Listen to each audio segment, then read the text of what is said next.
காத்தாயி அம்மனின் அருள் அடியவர்கள் அனைவருக்கும் வணக்கம். அபிராமி அந்தாதி பாடல் எண் 30. விடாமல் வரும் தொல்லைகள் அகல இந்த பாடலை படியுங்கள், கேளுங்கள். அன்றே தடுத்து என்னை ஆண்டு கொண்டாய், கொண்டதல்ல என் கை நன்றே உனக்கு இனி நான் என் செய்யினும், நடுக்கடலுள் சென்றே விழினும் கரையேற்றுகை நின் திருவுளமே, ஒன்றே பலவுருவே அருவே என் உமையவளே. தனித்திருக்கக்கூடிய திருவடிவமே, பல்லுருவ பரமனின் தேவியே, உருவமற்றிருக்கக்கூடிய அன்னையே, உமை என்று போற்றப்படுகின்ற என் தாயே, அன்றே நீ என்னை தீமையிலிருந்து தடுத்தாட்கொண்டாய். அவ்வாறு ஆட்கொண்டதை இல்லை என்று மறுப்பது உனக்கு தகுதி என்று ஆகையால், நான் இனி எது செய்தாலும், பாசக்கடலின் உள்ளே சென்று விழுந்தாலும், புக்தி எனும் கரையேற்றுதல் நின் கடைக்கண் கருணை அல்லவா?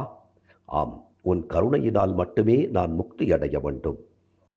எனக்கு வரக்கூடிய தொல்லைகள் எதுவும் என்னை தொடராமலும் தொடாமலும் காப்பது உன் கடன்.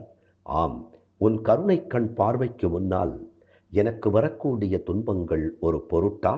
அம்பிகையே, உன்னிடத்தில் என் தொல்லைகள் அனைத்தையும் தருகின்றேன். என்னை கீழே விழ வைக்க வேண்டும் என முயற்சிப்பவர்கள் ஆம் தோற்று ஓடட்டும். என்னுடைய வளர்ச்சி என் கண் முன்னே தோன்றட்டும். நான் எந்த திசையில் பயணித்தால் எனக்கு வெற்றி கிடைக்குமோ அந்த திசையில் என்னை பயணிக்கச் செய்யக்கூடிய ஞானத்தை, அறிவை, தெளிவை எனக்கு அருளியவள் காத்தாயி எனும் எங்கள் குலத்தாய். ஆம், அபிராமி அந்தாதி சிந்திப்போம்.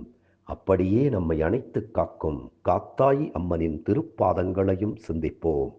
அப்போது நம் தீய வினைகள் சிந்திப்போகும். நன்றி, வணக்கம்.